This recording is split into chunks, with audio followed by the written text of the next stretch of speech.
ठीक आहे.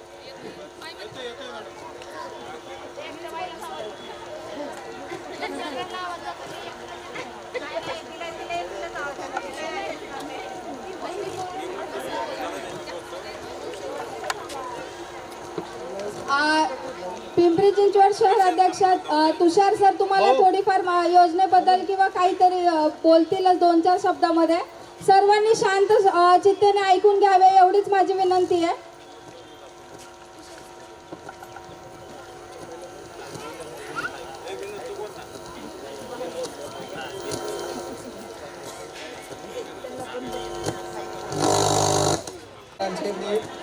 पहिलं तर सगळ्यांना मनापासून सगळ्यांचे आभार मानतो. जय शिवराय, जय भीम. आपण इथे जमल्याचं कारण काय, तर आपल्याला जे म्हणजे संघटनेकडून जी कामं करतो आपण तुम्हाला जेवढे पण म्हणजे लाभ मिळवून देण्याचा आमचा प्रयत्न असतो. तिथे काही राजकीय पक्षांमुळं काही कुठं प्रॉब्लेम येऊ शकतो आणि येतात, पण ते कसे फेस करतो आम्हाला माहिती. त्याच्यामुळं यावेळेस आता इलेक्शनच्या ह्याच्यामध्ये आपल्यालाही कुठंतरी राजकीय आधार भेटला पाहिजे म्हणून आपण तुषार भाऊंना इथं निमंत्रण केलेलं आहे आणि त्यांना आपल्या समस्या सांगितल्या तर भविष्य काळात त्यांची जर सत्ता आली तर म्हणजे मला तर अशी आशा आहे की पुढं आमचे कामगारांचे जे पण प्रश्न असतील ते सुटले जातील आणि जो भ्रष्टाचार आत्ता चालू आहे तो भ्रष्टाचार कुठंतरी थांबेल अशी आशा करून आपण तुषार भाऊंना इथं निमंत्रित केलेलं आहे. आणि त्यात पिंपरी विधानसभेमध्ये आपण त्यांना पाठिंबा पण देणार आहोत. त्या संदर्भात आपण हे घेतलेले कार्यक्रम आणि त्यामध्ये आपले आय कार्ड पण या वर्षापासूनच आपण चालू केलेले आहेत. ते आय कार्ड पण आपण देणार आहेत सगळ्यांना. ठीक आहे, या निमित्ताने आपण इथं जमलेलो आहोत. नाहीतर सगळ्यांच्या मनात येत होतं की सरांनी ही सभा का ठेवलेली आणि तसं तुम्हाला सगळ्यांना फोनवरती सांगितलेलं पण आहे सगळ्यांना. ठीक आहे, आणि आपले प्रॉब्लेम मेन म्हणजे ना भाऊ आम्हाला शासकीय ह्याच्यात त्यांची टक्केवारी असते. टक्केवारी सगळ्यात पहिलं बंद करा म्हणजे जेणेकरून कामगारांना 100% लाभ भेटला जातो. नाहीतर काय होतं आता तिथं समोर अधिकारी टक्केवारी मागतात म्हणून आम्हालाही त्यांना मागावं लागतं. त्याच्यात काय होतं मग त्यांना जे 100% मिळणार आहे ते मिळत नाही.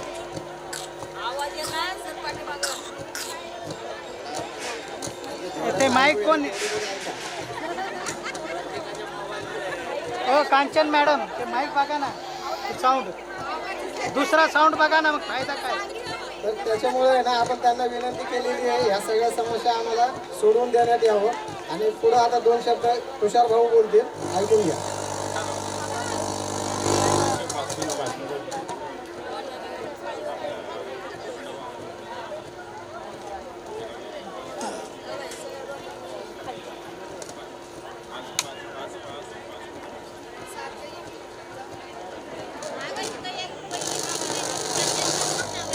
बांधकाम कामगार श्रमिक सेना यांनी आयोजित केलेल्या संवाद मेळाव्यासाठी उपस्थित बांधकाम श्रमिक सेनेचे अध्यक्ष दीपक भाऊ, विनोद भाऊ गायकवाड, आमचे आवाज नाहीत का?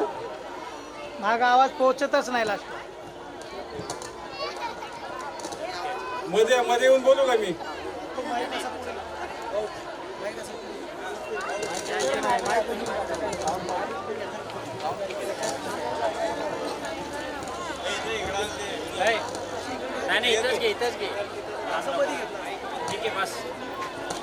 तो व्यक्ती नॅचरली डेथ झाला आणि त्या व्यक्तीचं वय जर 30 ते 40 या जर एज मध्ये असेल तर 5 वर्ष त्याच्या वाईफला 24,000 रुपये मिळतात आणि अंत्यविधीचे 10,000 रुपये मिळतात. पण ज्याचं कार्ड आहे त्यालाच मिळतात.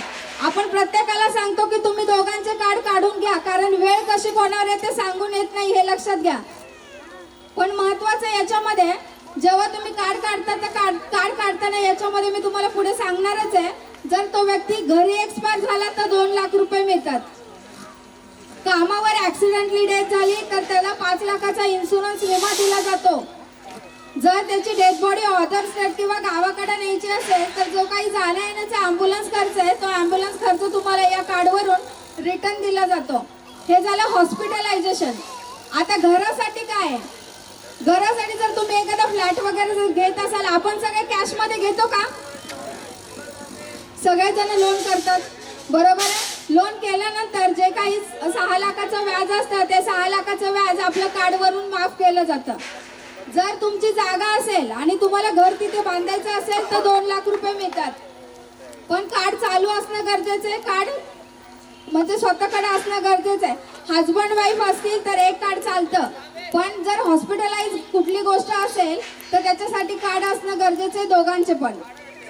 जर तुमची जागा असेल तुम्हाला बांधण्यासाठी 2 लाख रुपये मिळतात आणि घर दुरुस्त करण्यासाठीही 2च लाख रुपये मिळतात. हे झालं सगळं आपल्या घरासाठी. याच्यामध्ये एक राहिलं, जर MSCIT चा जर कोर्स करत असतील मुलं पण अगोदर केलेलं नाही पाहिजे. कार्ड आल्यानंतर ह्या सगळ्या सुविधा तुम्हाला लागू होतात. जी काही MSCIT साठी तुम्ही स्वतः करा ज्याचं कार्ड आहे, किंवा तुमच्या हजबंडने जरी शिकले तरी पण, जर शिक्षण चालू असेल तरी पण ही सुविधा प्रत्येक जण घेऊ शकतं. पण महत्वाचा मुद्दा म्हणजे हेच कळत नाही की नुसतं बांधकाम म्हटलं की आपण त्या शब्दावर जातो. अजून महिलांना किंवा जेंट्स वर्गांना माहिती नाहीये की बांधकाम कामगार म्हटलं की फक्त म्हणतात वीट, म्हणजे जे नाही का बांधकाम कामगार बिल्डिंग बांधतात त्यांच्यासाठीच आहे. पण याच्यामध्ये रस्ते कामगार, माळी कामगार, फिटर, पेंटर, कारपेंटर, इलेक्ट्रिशियन ह्या सगळ्यांच्या तुम्ही नोंदणी करू शकता. हे लक्षात घ्या. हे दरवर्षी कार्ड तुम्हाला रिन्यू पण करायचंय. आपण काढतो, घरामध्ये ठेवतो आणि वर्षानंतर येतो, मॅडम आम्हाला रिन्यू करायचं कार्ड. आम्ही आल्यानंतर विचारतो तुम्ही काय काय लाभ घेतले याच्यातून. ते म्हणतात आम्ही काहीच नाही घेतलं मॅडम. मग कार्ड काढलं होतं कशाला? बरोबर आहे ना. आपल्याला जर व्यवस्थितपणे माहिती नसेलच तर तुम्हाला ऑफिसला तर सांगितलं जातं, पण माझं म्हणणं आहे की तुम्ही ऑफिसमध्ये 2-3 वेळा तर चक्कर मारू शकता किंवा एखादा कॉल तर करू शकता. बरोबर. भरपूर साऱ्या सुविधा सरकारने आपल्यासाठी आणलेल्या, पण आपण त्याच्यापर्यंत पोहोचत नाही किंवा कोण देत नाही, असं पण आहे. बरोबर आहे. तर माझं मत आहे की सर्वांनी या गोष्टीचा लाभ घ्यावा. एवढं शांत चित्तेने मला ऐकलं त्यासाठी धन्यवाद. एकदा स्वतःसाठी जोरदार टाळ्या वाजवा.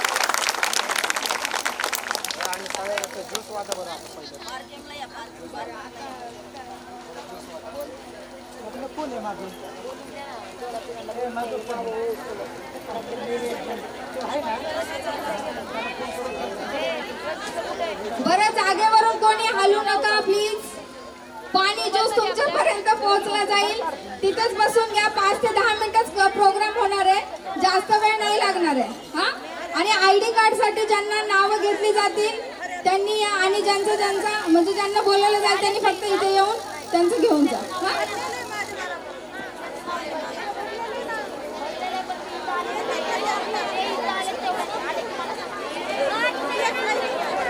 हो कांचन.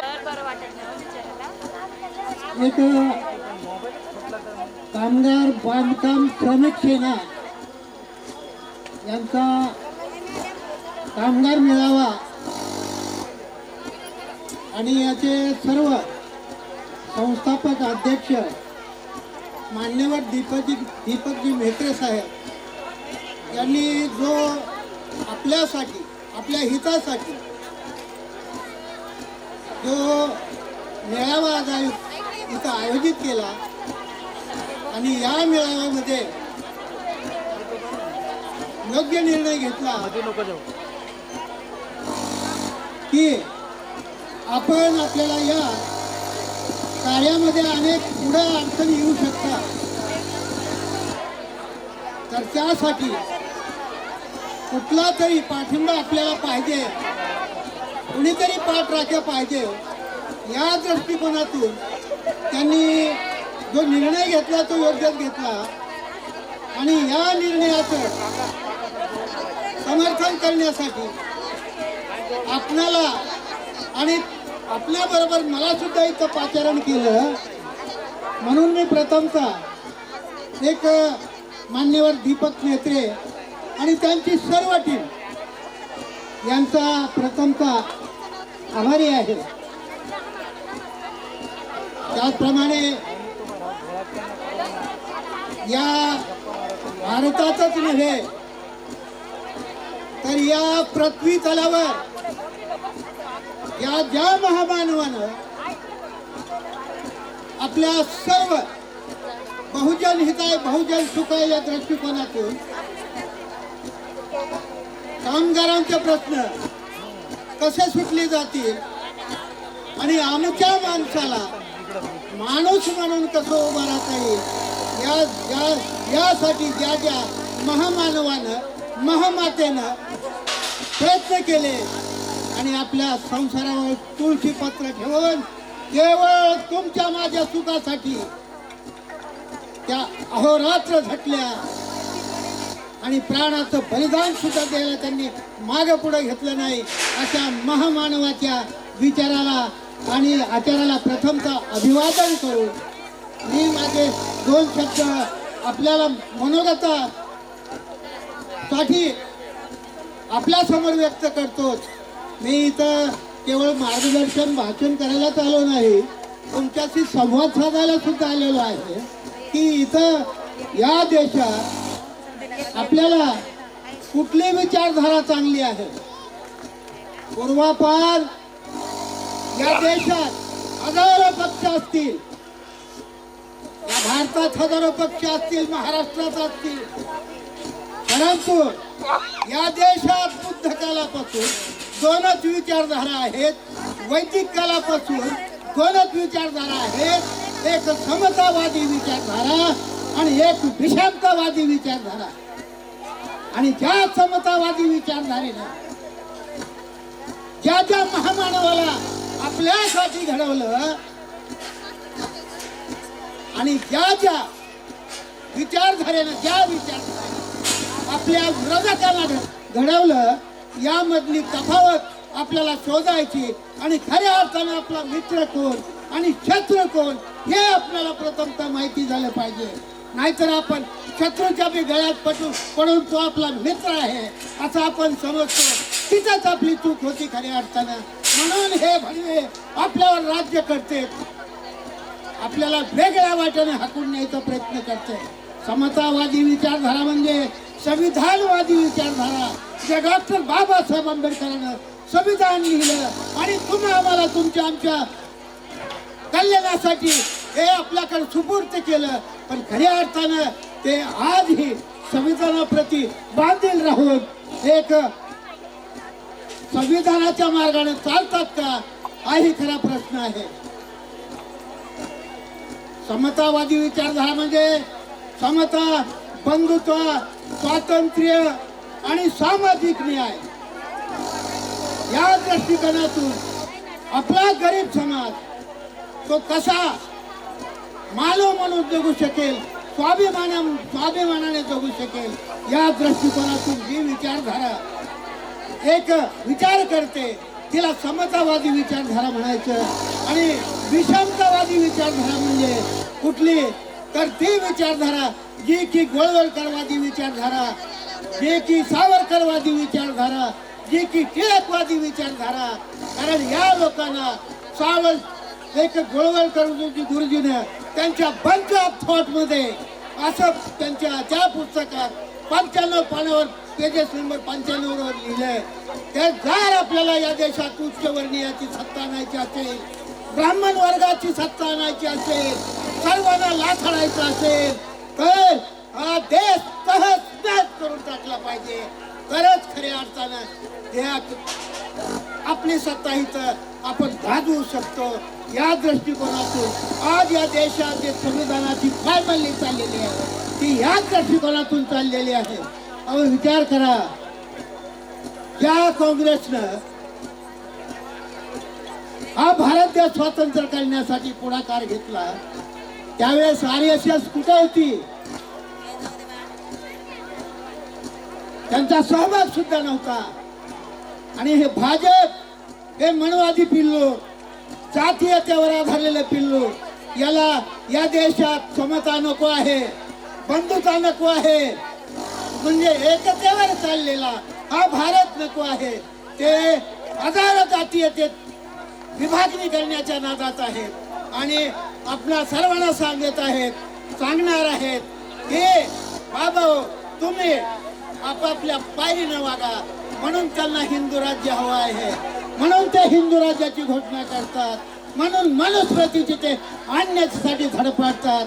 आज त्यांच्या संसदेमध्ये लक्षात असू द्या 5 खासदारानं वेगवेगळ्या राज्यात स्पष्ट घोषणा दिल्या आणि कालच अमित शहा सुद्धा म्हणतोय की आम्हाला इथली सत्ता का पाहिजे, की आम्हाला लोकसभेमध्ये बहुमत आहे, राज्यसभेमध्ये बहुमत नाही आणि राज्यसभेमध्ये बहुमत मिळण्यासाठी आम्हाला हा विधानसभा जिंकायच्या आणि एकदा का राज्यसभेमध्ये बहुमत आम्ही घेतलं विधानसभेत तर आम्हाला राज्यसभेत बहुमत करता येईल आणि त्यासाठी आम्हाला ह्या हव्या आहेत. म्हणून आपल्याला काहीही खोटी आश्वासनं देतात. अहो यांनी आश्वासन दिलेलं 15 लाखाचं कुणाकुणाच्या खात्यात आलं हो, कुणाच्याच नाही. नुसते फेक न्यूज करायची, मोठी मोठी आश्वासनं द्यायची. आता सुद्धा वाटतंय की आम्हाला या सरकारनं 1500 रुपये लाडक्या बहिणीला दिले, ते कुणाच्या कष्टातून दिले हो, पदरच्या शेतीबाडी विकून तर दिले नाही ना, तुमच्याकडूनच ना. अहो एक विचार करा, हे 2014च्या पूर्वी सिलेंडर कसं होतं, बाजार भाव कसे होते, डाळीचे भाव कसे होते, तेलाचे भाव कसे होते, गॅसचे भाव कसे होते, पेट्रोलचे भाव कसे होते, याचा विचार करा. आणि मग काय लावले तुम्ही, ते राहू द्या, काय लावले याचा विचार करा आणि आपलं मत ठरवा. अहो एक विचार करा, स्वतःच्या स्वार्थासाठी आपण बघतोय आपण कुणाच्या पाठीमागे जायचंय. आज आपण ज्याच्या पाठीमागे चाललोय तो उद्या त्या पक्षात राहतोय का नाही याची गॅरंटी नाही.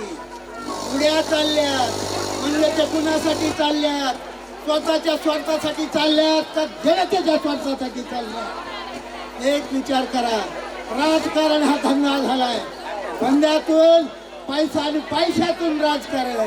तर आपण सर्वांनी ओळखून ठेवा, अरे जो स्वतः चुलत्याचा झाला नाही, जो स्वतः बापाचा झाला नाही, तो तुमचा आमचा कसा होईल. जो बाळासाहेब ठाकरेंना गुरुवर्य मानणारे, जे उद्धवजीनं ज्यांना पुढे नेलं आणि मोठं केलं, त्यांच्यातून निसटून जाणारे हे गद्दार ते तुमचे आमचे कसे होतील याचाही विचार करा. म्हणून खऱ्या अर्थानं आपणाला पडती बाजू घ्यायची, ज्याच्यावर अन्याय झाला त्याची बाजू घ्यायची. म्हणून या पिंपरी चिंचवड महानगरपालिकेतला जरा थांबा करा, एवढं थोडं तुला बोलायला आपल्याला टाइमच आहे. बंद करू का, आवाज येत नाही. आता ती माझा दोष नाही, कृपया सर्वांनी विनंती आहे आपण बसून घेण्याची कृपा करायची. तर त्यासाठी आपल्याला पडती बाजू घ्यायची. तुम्हाला मला चळवळ वाटेल का नाही, आपलाच मुलगा आपल्यापासून फुटून निघताना काळजाला दुःख होत नाही, सांगा ना. आपल्याला कसं वाटतं, मग त्या माणसाला कसं वाटेल, अरे ज्याने लहानाला आता बोटाला धरून चालायचं शिकविलं, बसायचं शिकविलं आणि त्या माणसाला जर सोडून गेलं तर कसं वाटेल.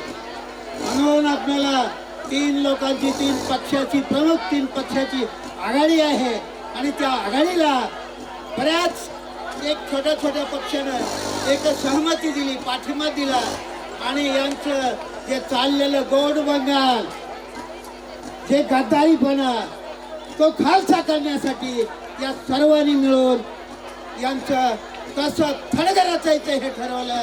म्हणून हे भाजप प्रणित जी संघटना आहे त्यांना आपल्याला या महाराष्ट्रातून हद्दपार करण्यासाठी जे महाविकास आघाडीचं सरकार आहे, जे महाविकास आघाडीचं सरकार येणार आहे, त्या महाविकास आघाडीमध्ये भोसरीला तुतारी शरद पवार साहेबांची तुतारी अजित गव्हाणे यांना आहे आणि या पिंपरीमध्ये सुलोचना सिलवंत धर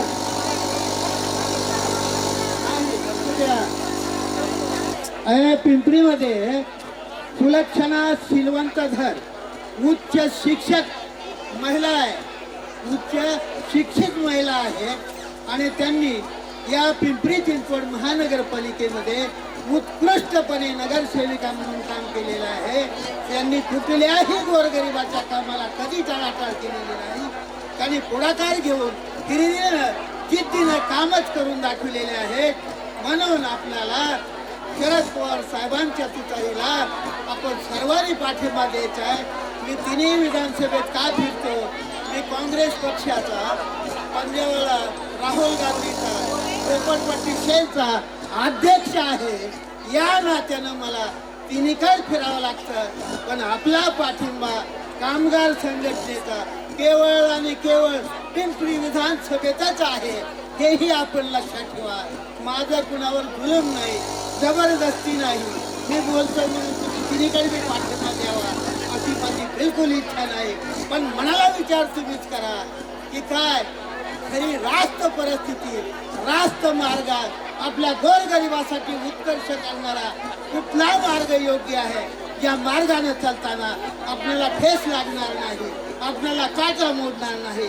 आपण ठेस करून पडलो तर आपलं नाक तोंड जात पडणार नाही. असा कुठला मार्ग आहे हा आपण निवडला पाहिजे. एवढेच माझी नम्रतेची आपल्याला विनंती आहे. आणि आपण जे माझं ऐकून घेतलं यासाठी मी तुमचा एक फार फार आभारी आहे. आणि त्या दृष्टिकोनातून मला जे आज इथं बोलण्यासाठी एक दोन शब्दाची संधी दिली यासाठी पुनश्च मी सुद्धा आपला आभारी आहे. आणि त्याचप्रमाणे या कार्यक्रमाचे जे चित्रण करते ते आपले आमचे जावई कलिंदर मामू यांचा सुद्धा मी आभारी आहे. आणि त्याचप्रमाणे त्यांचा सुद्धा आभारी आहे. आणि त्या दृष्टिकोनातून विशेषतः ही माईक कुठला त्यांचा सुद्धा अत्यंत आभारी आहे का समोरच्यालाच ऐकू जात आहे, पाठीमागे त्याला जातच नाही. त्यांनी काय समजून घ्यावं, हा माणूस कशासाठी उभा राहिला आहे, काय बोलतोय का उगाचच आपला काहीतरी तमाशातल्या गोष्टी करतोय, एक विचार करा. असं इथं म्हणून यांचं सुद्धा मी आभारी आहे. एवढं बोलून मी इथंच थांबतो. जय भीम, जय भारत, जय संविधान.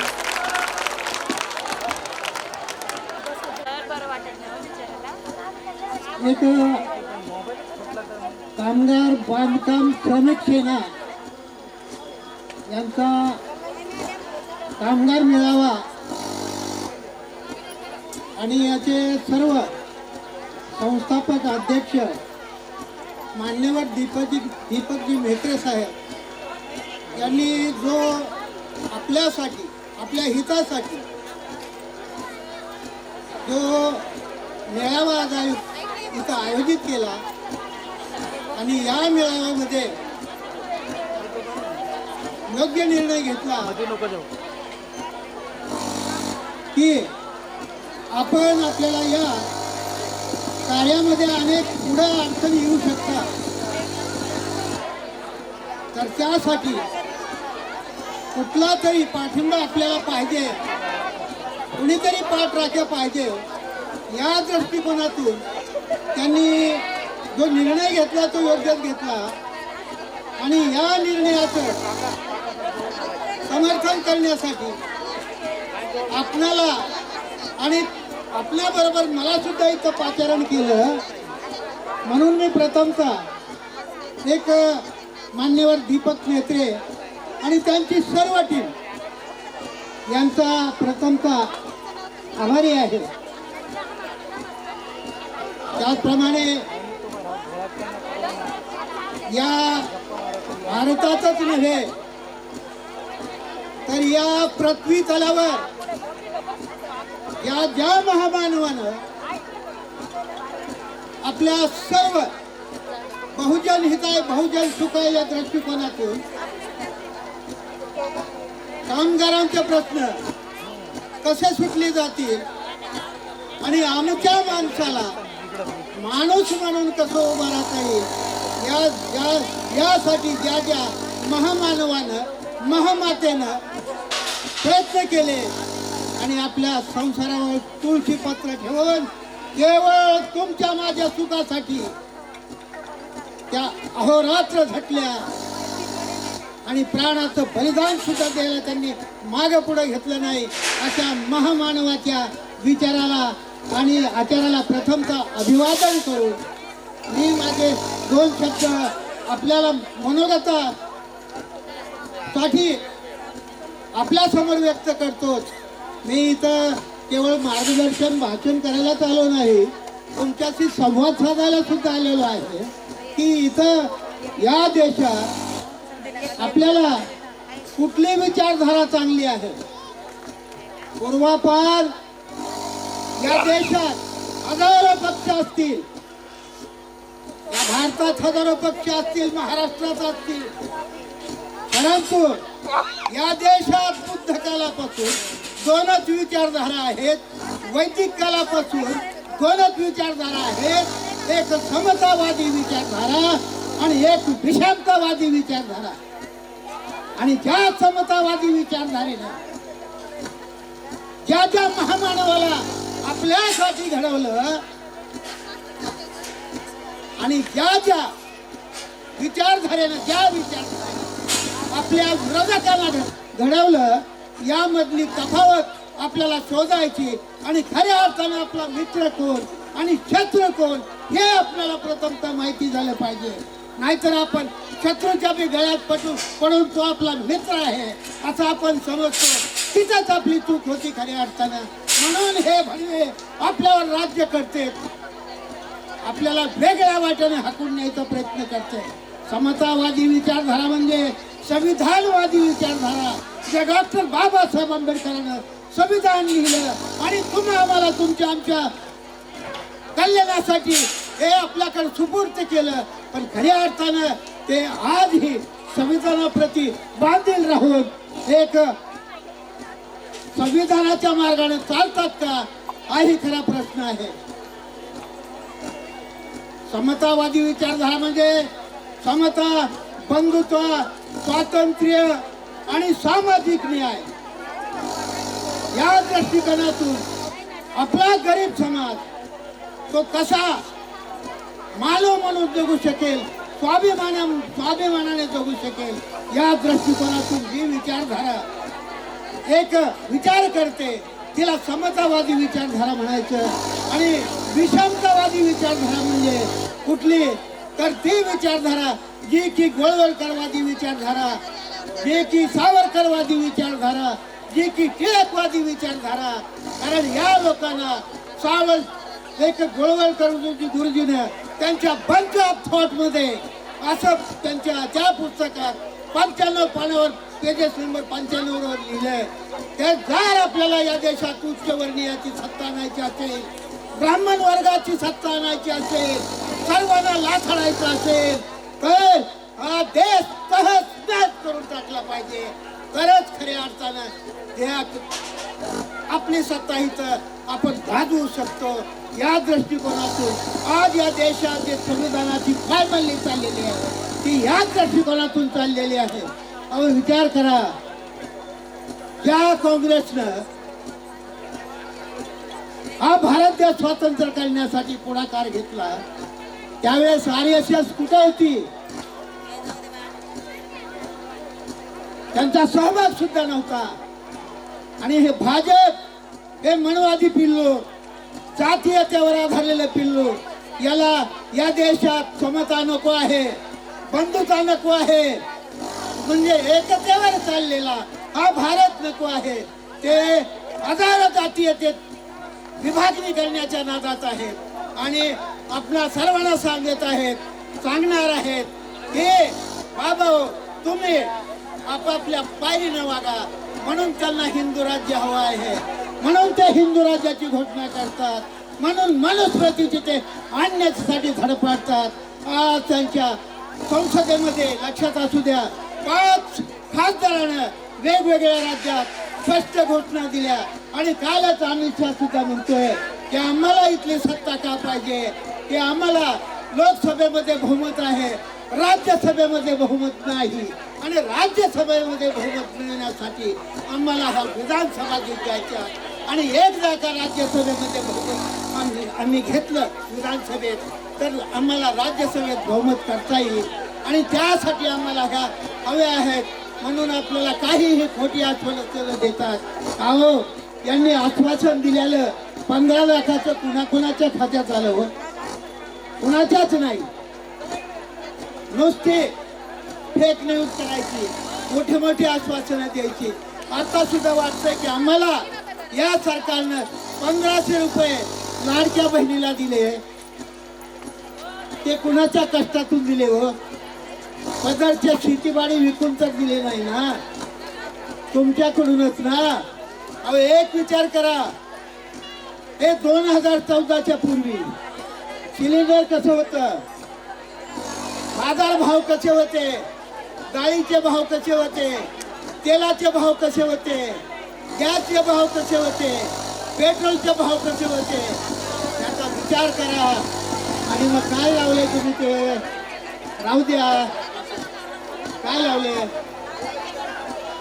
याचा विचार करा आणि आपलं मत ठरवा. अहो एक विचार करा, स्वतःच्या स्वार्थासाठी आपण बघतोय आपण कुणाच्या पाठीमागे जायचंय. आज आपण ज्याच्या पाठीमागे चाललोय तो उद्या त्या पक्षात राहतोय का नाही याची गॅरंटी नाही. उड्या चालल्यात म्हणजे ते कुणासाठी चालल्यात, स्वतःच्या स्वार्थासाठी चालल्यात का जनतेच्या स्वार्थासाठी चालल्यात. एक विचार करा, राजकारण हा धंदा झालाय, धंद्यातून पैसा आणि पैशातून राजकारण. तर आपण सर्वांनी ओळखून ठेवा, अरे जो स्वतः चुलत्याचा झाला नाही, जो स्वतः बापाचा झाला नाही तो तुमचा आमचा कसा होईल. जो बाळासाहेब ठाकरेंना गुरुवारी मानणारे, जे उद्धवजीनं ज्यांना पुढे नेलं आणि मोठं केलं, त्यांच्यातून निष्ठून जाणारे हे गद्दार ते तुमचे आमचे कसे होतील याचाही विचार करा. म्हणून खऱ्या अर्थानं आपणाला पडती बाजू घ्यायची, ज्याच्यावर अन्याय झालाय त्याची बाजू घ्यायची. म्हणून या पिंपरी चिंचवड महानगरपालिकेतला जरा थांबा करा, एवढं थोडं तुला बोलायला आपल्याला टाइमच आहे. बंद करू का? आवाज येत नाही. आता ती माझा दोष नाही तो. कृपया सर्वांनी विनंती आहे, आपण बसून घेण्याची कृपा करायची. तर त्यासाठी आपल्याला पडती बाजू घ्यायची. तुम्हाला मला चळवळ वाटेल का नाही, आपलाच मुलगा आपल्यापासून फुटून निघताना काळजाला दुःख होत नाही? सांगा ना, आपल्याला कसं वाटतं? मग त्या माणसाला कसं वाटेल, अरे ज्याने लहानाला आता बोटाला धरून चालायचं शिकविलं, बसायचं शिकविलं आणि त्या माणसाला जर सोडून गेलं तर कसं वाटेल?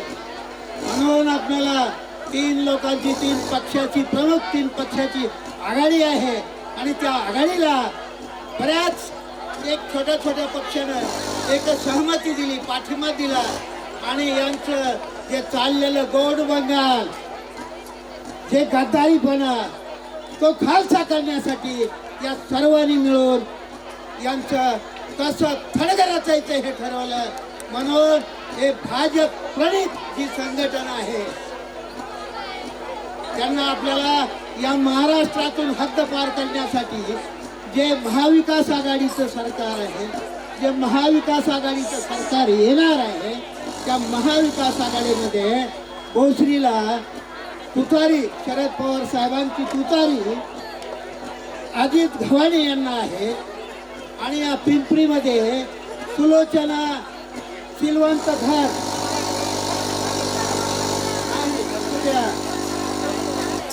पिंपरीमध्ये सुलक्षणा सिलवंत धर उच्च शिक्षक महिला आहे, उच्च शिक्षित महिला आहे आणि त्यांनी या पिंपरी चिंचवड महानगरपालिकेमध्ये उत्कृष्टपणे नगरसेविका म्हणून काम केलेलं आहे.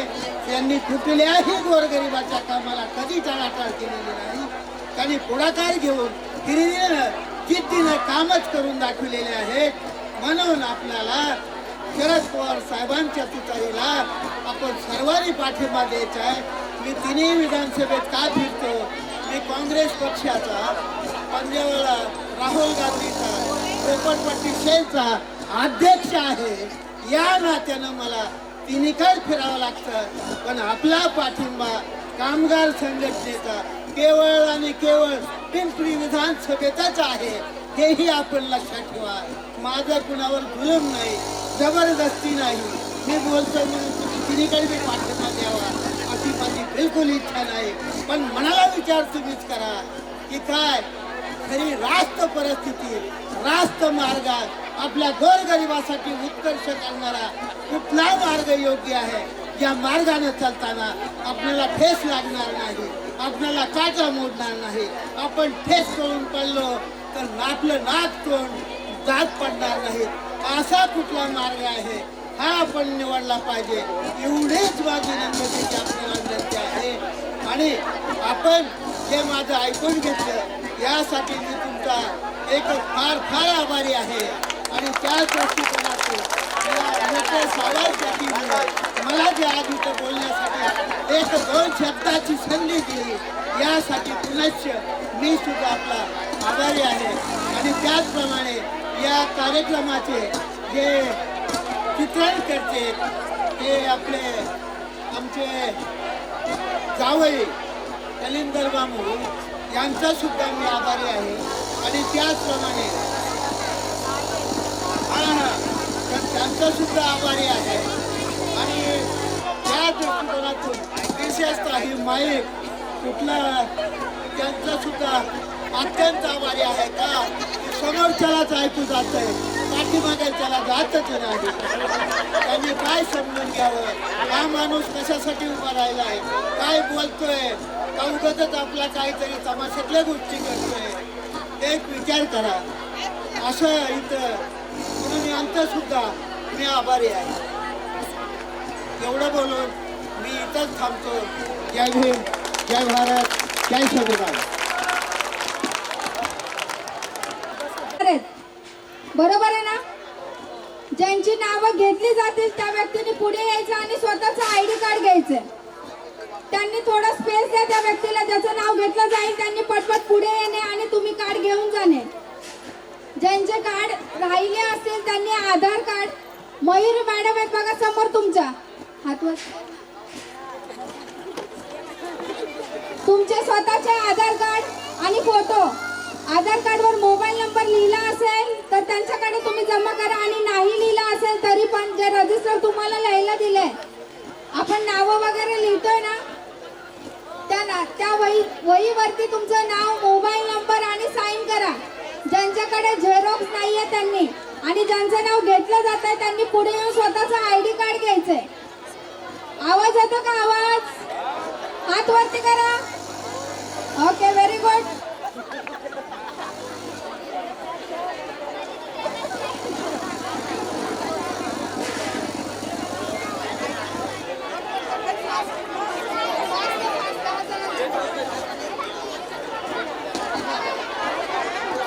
जागेवरून कोणी उठायचं नाही. ज्याचं नाव घेतलं जाईल त्या व्यक्तीने पटकन पुढे यायचंय.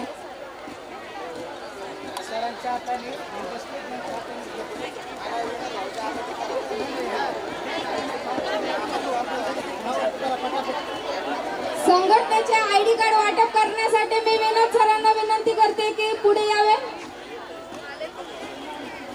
तुम्ही हे बाजूने उभा राहा, असं कॅमेरा बरोबर घे. पटकन या पुढे, हात वरती करेल, पुढे या पटकन. सुरेश बदरगे, आवाज येतो का? आवाज, ज्याचा आवाज ऐका, ज्याचं नाव घेते त्यानेच उठा आणि पुढे या. एकेकानेच यायचंय. सीमा खरात, सपना कुणाळे,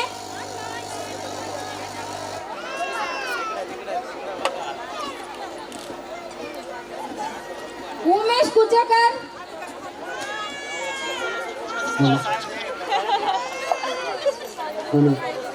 इशरत शेख,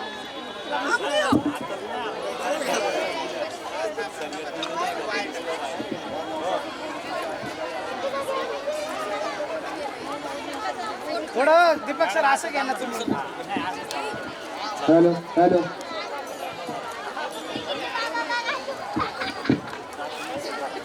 मनीषा कुचेकर, मनीषा कुचेकर, धक्का लागला ना. इशरत फिरोज शेख असतील तर त्यांनी पटकन पुढे यावे. दादाच्या हाताने द्या.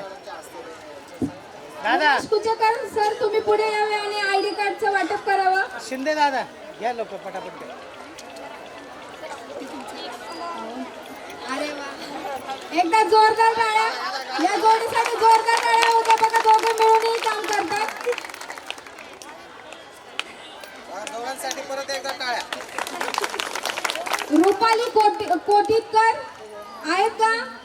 हात वरती करा म्हणजे आम्हाला कळेल. असेल तर ठीक आहे. सपना कुणाळे, नाही नाही प्रमिला जानराव, प्रमिला जानराव पटकन या.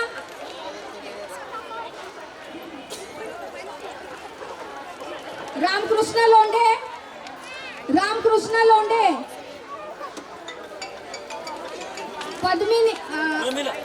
पद्मिनी कसबे आहेत का? पद्मिनी कसबे, जावेद शेख, जावेद शेख आहेत का? जावेद शेख, जैतून तैयब, अंजुम सय्यद, सलीम अबी जावेद शेख, जवाबाई बंजारे, जवाबाई बंजारे, आशा शिंगे, आशा शिंगे, सुनीता जाधव, सुनीता प्रकाश जाधव. या पुढे या मॅडम या. यायला एका साईडने थोडी जागा द्या ना त्यांना प्लीज. एका साईडने ना जागा ठेवा. सारिका भांगे, सारिका भांगे, थांबा एक मिनिट इथेच थांबा.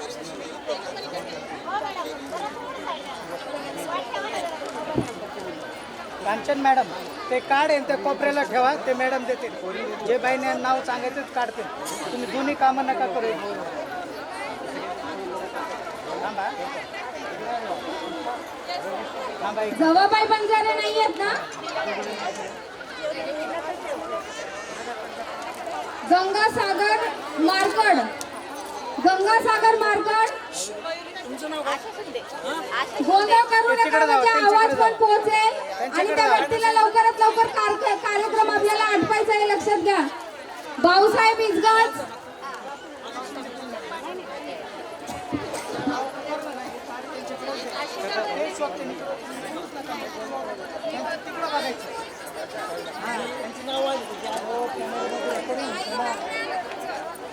तिकडे बघा. समोर येऊ नका. डिसिप्लिन करा ना काम ठीकचे. मध्ये येऊ नका. तिकडं नाव शोधायची. ज्याचं कार्ड आहे त्यांनीच या प्लीज. वैशाली पाखरे, हो तुम्ही तिकडे जावा ना. इकडं बंद करा. माया गाडे, सारिका भांगे आहेत का? पूजा मेहता मॅडम पुढे येऊन आयडेंटिटी कार्डचं वाटप करावा. हो समोरून ते सांग. थांबा.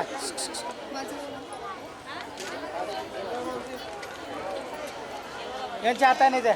यांच्या हाताने कार्ड द्या. रुको तुम उधर. अहो आजी बात. इथं थांबू नका. पाठीमागे सरका तुम्ही. त्यांचे नाव आलेत का? सुनीता जाधव कोण आहे? सुनीता जाधव, मध्ये येऊ नये ना सर. ते आहेत ती चुकीची बातमी लागायची. मंगल हो सर तुम्ही मंगल बी फिरत पवार, जावा. समोरून नको. मंगल रवींद्र पवार, हे आपलं एक जण इथं थांबा. कोपऱ्याला समोरून येऊ नका देऊ कुणाला. एक जण इथं थांबा. समोरून असं आडवत जाऊन द्यायचं ना अजिबात. सोनाली बप्पा समिंदर. सोनाली बप्पा समिंदर.